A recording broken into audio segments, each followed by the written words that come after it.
Hello, Bhushan ji. It's so good to see you. Thank you Riya. बहुत दिनों बाद हमारा ये एटलीस्ट आज का पॉडकास्ट फाइनली शुरू हो गया है। Hello वाचस। Absolutely. The last time I saw you was on the IRICON's projector. You joined us online. उस वक्त And थोड़े बाल थे अभी no, that's the thing, right? Our hair comes in seasons.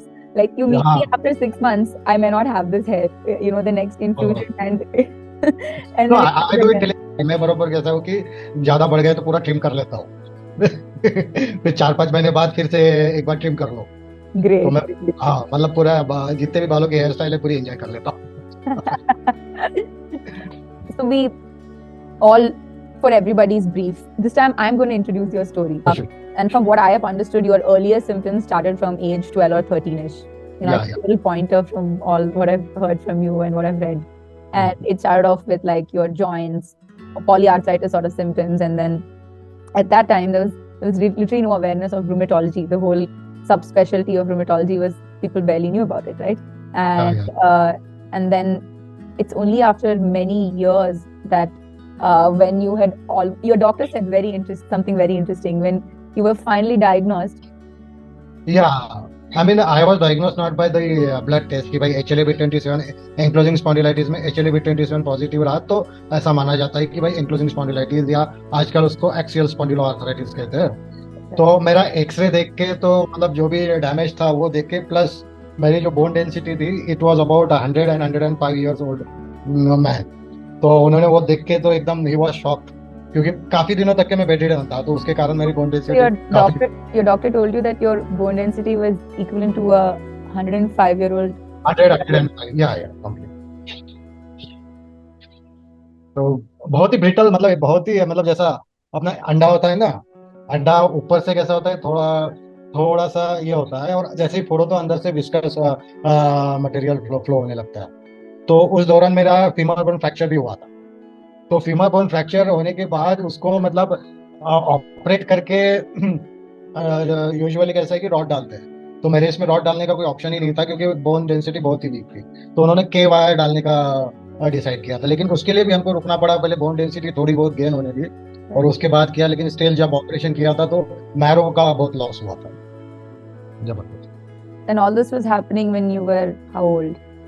ये तो मतलब बाय दैट टाइम में अच्छा खासा ये हो चुका था, 30 का था मतलब जब 2006 तक 30 का हो चुका था। So which means आपका diagnosis was delayed by about how many years? Around 16-17 years क्योंकि 88-89 में मुझे पहली बार सिम्टम्स शुरू हुए थे and I was diagnosed in 2006। And I understand that you, before we jump into what is ankylosing spondylitis and why it is different from spondylosis, please, people should not confuse the two, and they should be taught what the difference is. But I understand you also had your journey with alternate treatments. I don't want to name them per se, but we know what we are referring to, and that aggravated your situation, right? And it happened to me as well. I had my small phase of trying out alternate. Uh, I can't I even call tried it every medicine. Yeah, I tried everything because there was no awareness related to arthritis person. Because initially I was diagnosed as rheumatoid arthritis, and one of my physiotherapists told me that there is no cure for arthritis any kind. Most of the arthritis there is no cure.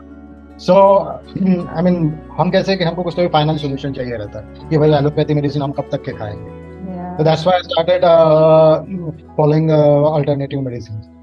So in my case, it didn't work, and hence I had to come back to allopathy again. And thank God, with the help of biologics and physiotherapy, Right. today Right. I am some.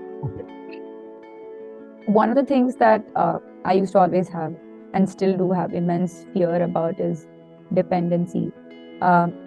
There's different types of dependency that we talk about. There's physical dependency, there's emotional dependency, there's financial dependency. And through this journey, I've had to learn it the hard way since I was 14.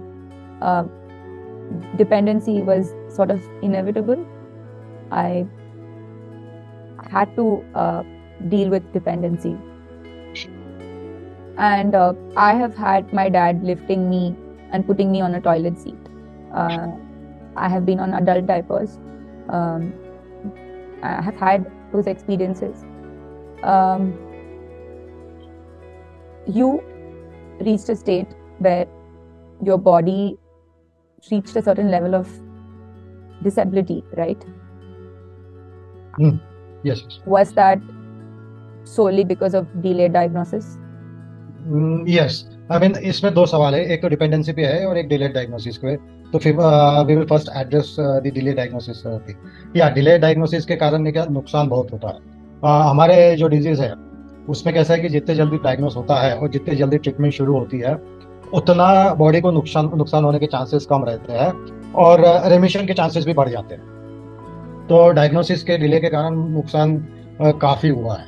और जो dependency है, देखो जब हम normal रहते हैं, normal दौड़ते कूदते रहते हैं, तो we don't want to depend on anyone. और हम बचपन से ही मतलब एक रहता है माइंडसेट सभी का कि भाई हम पढ़ लिख के फाइनेंशियली भी इंडिपेंडेंट होना चाहते हैं, है ना। तो ये सबका ये एक ड्रीम रहता है ना। लेकिन over the period of the time वो धीरे धीरे मतलब ये सारी चीजें कैसे है कि you are not prepared for, है ना। जैसे किसी चीज की ट्रेनिंग देने के बाद आप प्रिपेयर हो जाते हो, फिर वो चीज करने लगते हो।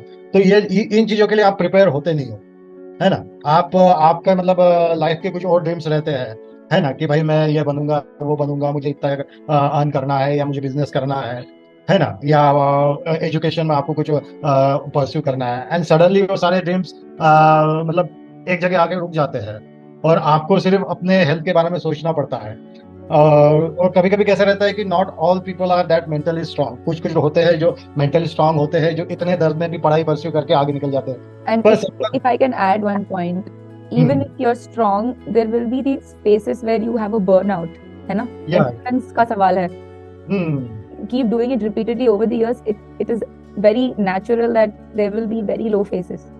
Yeah, there are always such low phases. और कैसा आता है कि कभी कभी मतलब ऐसा वक्त आता है कि भाई यू बस्ट आउट पूरा, मतलब अपने घर वालों को गुस्सा निकालते हो और फिर यू रियलाइज कि भाई जो आपने किया है वो गलत है, और वो गिल्ट फीलिंग भी आपको खाते जाती है ना। इनिशियली जब मैं 1996 में ये हुआ था, मतलब उसके पहले मैं 1991 में 7 महीनों के लिए बेड रिडन था। लेकिन उसके बाद जब 1996 में हुआ तो 1996 में भी बहुत मतलब it was a constant struggle कि भाई तुम छोटी छोटी चीजों को लेके बहुत इमोशनल हो जाते थे, बहुत चिड़चिड़े हो जाते थे। और जब तुम आप अपना गुस्सा निकालते थे अपने घर वालों के बाद, तो उसके बाद आपको फिर गिल्ट भी फील होता है कि भाई उनकी कोई गलती नहीं थी और आपने गुस्सा निकाल दिया, है ना। तो ये एक बहुत कांस्टेंट स्ट्रगल था। But over the period of the time आप उन चीज़ों से धीरे धीरे आप ना चाहते हुए भी उन चीज़ों को आपको एक्सेप्ट करना पड़ता है। एंड वो it become a part and parcel of your life. Right. Like you said, nobody walks into adulthood or with the expectation or with the preparedness to face an illness of this intensity and seriousness. And I can completely understand that because I was 13 and all of a sudden I was just in the hospital. I couldn't move. So there's no warning. These diseases come from nowhere all of a sudden. I had my journey in terms of accepting not the disease, but the lifestyle that comes with the disease, which is sort of a part of accepting the disease. But when it came to physical dependency or financial dependency, though I have a very supportive family, there were these moments that I felt like just escaping all of this. I just felt like I don't want to depend, and I feel caged, etc.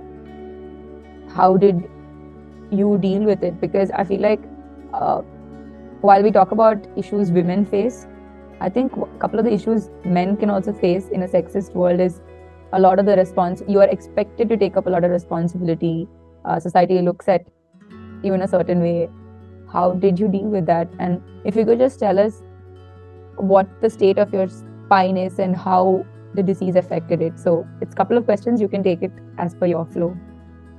Okay, एक तो पहले जैसे आपने कहा कि भाई आपको 13-14 साल की एज में ये प्रॉब्लम शुरू हुआ, तो इनिशियली देखो जब अपने को ऐसा प्रॉब्लम शुरू होता है तो अपने दिमाग में ये रहता है कि भाई कुछ ट्रीटमेंट करेंगे और हम ठीक हो जाएंगे, है ना। इनिशियली आपका भी यही सोच रही होगी, मेरा भी वही था कि भाई कुछ ट्रीटमेंट होगा। मतलब कैसा है कि मोस्ट ऑफ दी जो पॉपुलेशन रहती है, जो नॉर्मल पॉपुलेशन रहती है वर्ल्ड ओवर, उनको ऐसा ही लगता है कि भाई बीमारी का हल है ना।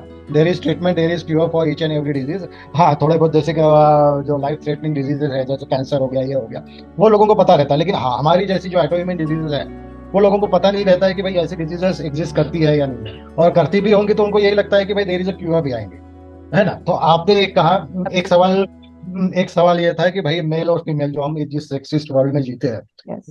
तो अब पता नहीं है whether I will sound little bit sexist, लेकिन हाँ as a male I was था, क्योंकि इंडिया में एक फीमेल अगर ये डिजीज से गुजर रही है तो उसको ज्यादा इश्यूज फेस करने पड़ते हैं, है ना। एज अ मेल मुझे शायद उतने इश्यूज फेस नहीं करने पड़े जितना एक फीमेल को करने पड़ते हैं। और दूसरा, हाँ वो होता है कि भाई इंडिया में मेल जो होता है, मतलब I am the first child of my family, तो एक्सपेक्टेशन रहते हैं कि भाई ये पहला बेटा है तो बड़ा होके पढ़ाई खत्म करके कमाने वगैरह लगेगा। तो कुछ लोगों ने टोका भी था कि भाई थोड़ा जल्दी जल्दी ठीक हो जाओ, है ना, कितने दिन तक के ऐसे ही, बीमार रहोगे, बेड रिडन रहोगे, है ना। आपको अपने घर वालों का सहारा बनना है, आज जो आपके घर वाले इतनी आपकी हेल्प कर रहे हैं तो कल को आपको उनका सहारा बनना है, तो जल्दी जल्दी ठीक हो जाओ। तो ऐसे कमेंट्स आते थे और उस वक्त जवाब क्या देना ये समझ में नहीं आता था, क्योंकि आपको ये लगता था कि भाई हमारी गलती नहीं है ना, ये हम बीमार हुए हैं, है ना। Absolutely, absolutely. अगर हमारी गलती रहती, अगर हम कोई क्राइम करके जेल में जाते तो हम कह सकते थे कि भाई ये हमारी गलती है, लेकिन इट्स नॉट अवर फॉल्ट ना, कि भाई we are suffering from such autoimmune disease, है ना। तो Absolutely. वो एक चीज रहती थी। और दूसरा, आपने मेरे मतलब क्या कंडीशन है उसके बारे में पूछा। तो मेरी कंडीशन थोड़ी सी कैसी है कि मतलब जो भी मतलब एंक्लोजिंग स्पॉन्डिलाइटिस के पेशेंट देख रहे हैं, ये वीडियो देखेंगे, तो उन्होंने ये माननी चाहिए कि भाई मेरी जो कंडीशन है वो बहुत कम, 5 से 10% लोगों की होती है, और मेरी कंडीशन ऐसी होने के कारण। Before you get into your condition, can you also tell what ankylosing spondylitis is and what are those markers? Like in lupus, we have C3 complement, anti-DS DNA, etc. to for clinical correlation and conclusion. Can you also give us a little insight onto how do you come to the diagnosis, and then how did it affect you and your current status? Yeah. Okay, अब diagnosis ankylosing spondylitis में आजकल नया term use करने लगे, axial spondyloarthritis. Ankylosing spondylitis is the advance stage of axial spondyloarthritis. तो मैं इतना detail में नहीं जाऊंगा, लेकिन एक सिंपल टर्म में हम ये बोलेंगे कि आर्थराइटिस ऑफ स्पाइन, ठीक है, इन्फ्लेमेटरी आर्थराइटिस ऑफ स्पाइन हम ये कह सकते हैं। इसके सिम्टम्स मेनली जो कॉमन सिम्टम्स रहते हैं, तो एसआई जॉइंट है, सैक्रोइलाइक जॉइंट में इशू, प्रॉब्लम होना, स्पाइन में प्रॉब्लम होना, हिप जॉइंट में प्रॉब्लम होना, ये कॉमन रहता है। कभी कभी किसी किसी को शोल्डर, नी, हिप, नी और एंकल में भी होता है, जैसे मुझे भी हुआ है, और कभी कभी हमको उंगलियों में भी होता है प्रॉब्लम। तो ये एक है। अब इसको डायग्नोस करना थोड़ा सा ट्रिकी रहता है, ठीक है। इसमें कैसा है कि 3-4 तरीके से, पहले मतलब जो एक्सपीरियंस डॉक्टर रहता है वो तो क्लिनिकली डायग्नोस कर सकते हैं, लेकिन इसमें कैसा है कि क्लिनिकल डायग्नोसिस, पैथोलॉजिकल डायग्नोसिस, और उसको क्या बोलते हैं, रेडियोलॉजिकल डायग्नोसिस। तो पैथोलॉजी में तो HLA-B27 अगर पॉजिटिव आता है, ठीक है, प्लस ESR CRP बढ़ा रहता है, एक वो हो गया। रेडियोलॉजी में अगर इनिशियल स्टेज है तो एक्सरे में शायद कुछ दिखेगा नहीं, लेकिन MRI में अगर आपको इन्फ्लेमेशन है तो जो पार्ट में दर्द हो रहा है उसमें थोड़ा बहुत इन्फ्लेमेशन MRI में दिखेगा, ठीक है, अगर एकदम इनिशियल स्टेज है। अगर थोड़ा बहुत डैमेज हुआ है तो एक्सरे में भी दिख सकता है। और क्लिनिकल मतलब डॉक्टर हाथ लगा के, डॉक्टर ये अपना जो क्लिनिकली डायग्नोस करते हैं उस तरीके से, ये 3 तरीके से डायग्नोस होता है। अब उसमें भी ट्रिकी चीज कैसे है कि अगर पेशेंट अगर रोमेटोलॉजिस्ट के पास जाता है तो डायग्नोसिस होने के चांसेस बढ़ जाते हैं, लेकिन पेशेंट अगर फिजिशियन या ऑर्थोपेडिशियन के पास जाता है तो थोड़ा सा फिर वहां पे देरी के चांसेस बढ़ जाते हैं, क्योंकि इन लोगों को या तो ये डिजीज क्या है उसके बारे में पता नहीं है, डिजीज अगर पता होगा तो हाफ नॉलेज होता है, और पूरा भी पता होगा तो फिर वो ट्रीटमेंट के लाइन ऑफ ट्रीटमेंट क्या है वो नहीं पता होता, तो उसके कारण डिले इन डायग्नोसिस बढ़ जाता है। अब उसमें भी कैसे कि जैसे मैंने HLA-B27 की टेस्ट बताई है, तो वो कंफर्मेटरी टेस्ट नहीं है, क्योंकि ऐसे बहुत सारे लोग हैं जो HLA-B27 पॉजिटिव है लेकिन उनको ये डिजीज हो गया, ऐसा जरूरी नहीं है। और around 8 to 10% people who are suffering from ankylosing spondylitis are negative to this HLA-B27। तो कभी कभी जिनका नेगेटिव होता है तो थोड़ा सा डायग्नोस करने में थोड़ा सा ट्रिकी जाता है। अगर नेगेटिव हो और ऐसा जॉइंट या स्पाइन या हिप में पेन ना हो और कहीं और पेन हो तो थोड़ा सा डायग्नोस करने में ट्रिकी हो जाता है। और If मेरी I may add, Bhushan ji, so much like lupus, it's not just one test, like, oh, one test says positive, you have ankylosing spondylitis. No, it's a correlation, right? या mostly correlation, अगर HLA-B27 positive है, symptoms है, तो doctor मोर और less decide कर लेते हैं, लेकिन अगर नेगेटिव रहा तो थोड़ा सा इशू होता है। Okay, okay. What is the age group that it largely tends to affect? Mostly जो मतलब अभी जो दिया हुआ है, अगर आप गूगल वगैरह करोगे तो 15 to 40 to 45, ठीक है, इस एज में ज्यादा होता है। ठीक है, लेकिन कुछ पेशेंट होते हैं जो 15 के नीचे भी होते हैं, और कुछ पेशेंट ऐसे होते हैं 5-6% पेशेंट जो जिनको 40-45 के बाद भी हुआ होता है। Okay, so तो वो है। Bhushandi, here's a very interesting thing. For every 9 women, there's one man with lupus, right? Whereas in the case of ankylosing hmm. spondylitis, it's just the opposite, I understand. नहीं, पहले ऐसा माना जाता था कि भाई एंक्लोजिंग स्पॉन्डिलाइटिस जो है वो सिर्फ इस मेल डिजीज, फीमेल लोगों को ज्यादा नहीं होता है, होता भी है तो इतना ज्यादा नहीं होता है। लेकिन अभी जितना रिसर्च चल रहा है उतना हो ये रहा है कि अभी धीरे धीरे धीरे जो स्टैटिस्टिक्स है वो अभी इक्वल होते जा रहा है, कि डॉक्टरों को ऐसा फील हो रहा है कि भाई ये दोनों को इक्वली इफेक्ट करता है। ठीक है, लेकिन अभी तक So का it's यही come मानना to था कि it's भाई come to equal now, huh? It's come to equal. हाँ, मतलब अभी रिसेंटली किसी डॉक्टर ने कहा था, मतलब हो सकता है कि मैं गलत भी हूँ, लेकिन अभी नंबर बढ़े हैं, फीमेल्स पेशेंट के नंबर्स बढ़े हैं। अब उसके पीछे क्या रीजन है नंबर बढ़ने के? सोशियोलॉजिकल रीजन है। इंडिया में तो हम कह सकते हैं कि सोशियोलॉजिकल रीजन हो सकते हैं, क्योंकि मोस्ट फीमेल्स को स्पेशली प्रेगनेंसी के बाद कमर दर्द वगैरह होता है, और हम उस कमर दर्द को कभी कभी एक नॉर्मल आम का कमर दर्द ले लेते हैं। और बहुत सारे फैक्टर्स होते हैं जो, और दूसरा कैसा होता है कि अगर शादी के पहले अगर किसी फीमेल को इश्यू होता है तो वो ओपनली आती नहीं है सामने, है ना, क्योंकि उनको शादी, और ये सिर्फ एएस का नहीं है, बाकी भी बीमारियां जैसे कोई भी क्रोनिक डिजीज है इंडिया में, बहुत सारे लोग फीमेल को अगर ये इश्यू होता है, मैंने देखा है, तो उसमें होता क्या है कि भाई फीमेल्स को मतलब वो ओपनली लोगों के सामने उसको खुलासा नहीं करते। एक बार मेल कर लेंगे लेकिन फीमेल्स नहीं करते। It's the तो बहुत same. सारे फैक्टर्स है, लेकिन वो फैक्टर्स क्या है अभी, ये तो मतलब ऐसा मैं एक सिर्फ अनुमान लगा रहा हूँ, लेकिन फैक्टर्स क्या है वो हम नहीं बता सकते। Right. And so, coming to your journey, you said that not all cases, it's only a very small single digit percentage that have to end up, what do you say, battling such extreme disease damage, right? Like yours. But could you just tell us what happened to you? And I know your story, but just for our viewers, and what is your current status now?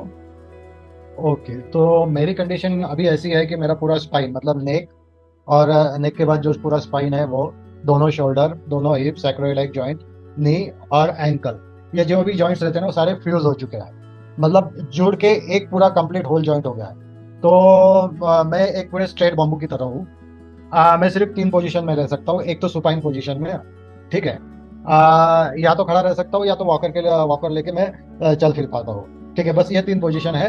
बैठ नहीं सकता हूँ, और सोते वक्त मैं करवट वगैरह नहीं बदल सकता हूँ। तो मैं मतलब सोता हूँ तो सिर्फ सीधा ही रहता हूँ। तो ये मेरी कंडीशन है। अब ये कंडीशन सभी में होगा ऐसा जरूरी नहीं है, 5 से 10% कंडीशंस में होता है, और 5 से 10% कंडीशन में भी वैसा होता है कि जहाँ पे डिले डायग्नोसिस है, जहाँ पे ट्रीटमेंट के रिसोर्सेस लोगों के पास नहीं है ना।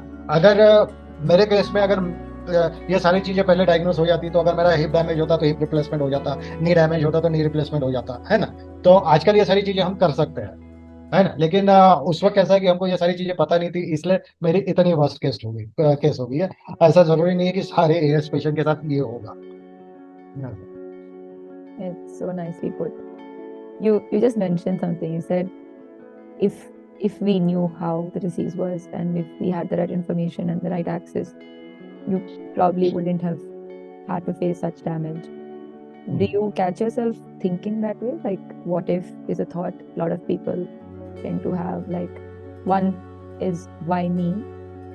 The next thought is what if? ये दोनों सवालों का जवाब ढूंढना बड़ा मुश्किल होता है ना। मैंने मतलब I am Buddhist bye religion, और मेरे यहाँ एक बार श्रीलंकन मॉन्क आए थे, तो उनको मैंने ऐसे ही पूछा था कि भाई ये क्या रीजन हो सकता है सफरिंग का लोगों का। तो उन्होंने ये कहा था कि भाई आपको मेडिटेशन करना पड़ेगा, deep meditation, and you have to go back into your past life and you will know आपके जो भी कर्म है। तो अब हर कोई उतना नहीं हो सकता है ना, इसलिए मैंने मतलब जिंदगी में 2 चीजें की कि भाई व्हाट इफ अगर मेरे को यस नहीं होता तो क्या होता, है ना। ये सवाल मुझे पूछा है, मैंने खुद को कभी पूछा नहीं, हालांकि मैं बहुत बड़ा डे ड्रीमर हूँ। High five, Bhushan ji. I've never asked what if. Somebody asked me, हाँ, and then I started thinking. I never thought until somebody asked me, and I was like, अच्छा तो मैं क्या करती अगर मुझे lupus नहीं होती तो? And then I was just thinking, and I was like, I don't know, maybe politician, I don't know, I don't know the answer. But that question really is a pretty useless question to ask, right? हाँ, हालांकि मैं बहुत बड़ा day dreamer हूँ और मैं जो भी सोचता हूँ, है ना, पहले मैं खुद को, मतलब जैसा हमारे यहाँ कैसा कि क्रिकेट बहुत ये है, तो मैं क्रिकेट देखते हुए अपने आप को बहुत बड़ा क्रिकेटर, मतलब जो क्रिकेटर की तरह ड्रीम करता था। या फिर मुझे सीए करना था, मुझे इकोनॉमी में इंटरेस्ट था, तो मैं अपने आप को बहुत बड़ा इकोनॉमिस्ट ये करता था। तो ड्रीम करने में कोई इशू नहीं है, लेकिन वो कभी मैं अपने रियल लाइफ से उसको ये नहीं करता था, बस थोड़ा सा दिल को बहलाने के लिए वो सारी चीजें मैं कर लेता था। लेकिन व्हाट इफ अगर मैं ऐसा नहीं होता तो क्या, वो थोड़ा सा मैंने उस पर, क्योंकि उससे तकलीफ ज्यादा होती थी। You know what? It's reminding me of this Billy Joel song called Vienna, and that he says, "Dream on, but don't imagine they'll all come true." हाँ But that's more painful, no? Like when you dream yeah. and then it doesn't happen. Hmm, What do you recommend patients like us to dream or to be realistic in our dreaming? Because even our dreams have to be, what do you say, grounded. देखो कैसा है, पहले मैं बहुत optimistic हुआ करता था, ठीक है। अभी मैं थोड़ा, मतलब लाइफ ने ऐसा सीखा है, थोड़ा मैं उसको क्या कहता हूँ, रियलिस्टिक हुआ हूँ, ठीक है। अब कभी कभी लोग रियलिज्म को लेकर निगेटिविटी की तरह ले लेते हैं, है ना। अब जो मेरी कंडीशन है, मुझे पता है कि भाई मेरी कंडीशन से मैं एकदम नॉर्मल होने से रहा हूँ, है ना, मैं कभी नॉर्मल कभी नहीं होने रहा हूँ, होने जा रहा हूँ। Absolutely. तो वो चीज एक्सेप्ट करना, मतलब एक समझदारी होती है। अगर आप एक्सेप्ट कर रहे हो कि भाई मैं एक दिन नॉर्मल हो जाऊंगा, और उसमें आप ट्राई करते जा रहे हो और आपको रिजल्ट नहीं मिल रहा है, तो आप उतना ये होते हो। तो मैं ये कहूंगा कि भाई ड्रीम का मतलब सपने देखना जरूरी है, और स्पेशली हम जैसे लोगों के लिए सपने देखना जरूरी है, लेकिन एक गोल्डी लॉक जोन में रह के वो सपने देखे जाए तो अच्छा है ना, कि भाई खुद को मतलब सूरज की गर्मी से जलाए भी ना, और इतना भी दूर ना हो जाए कि एकदम आप ठंडे हो जाए, है ना।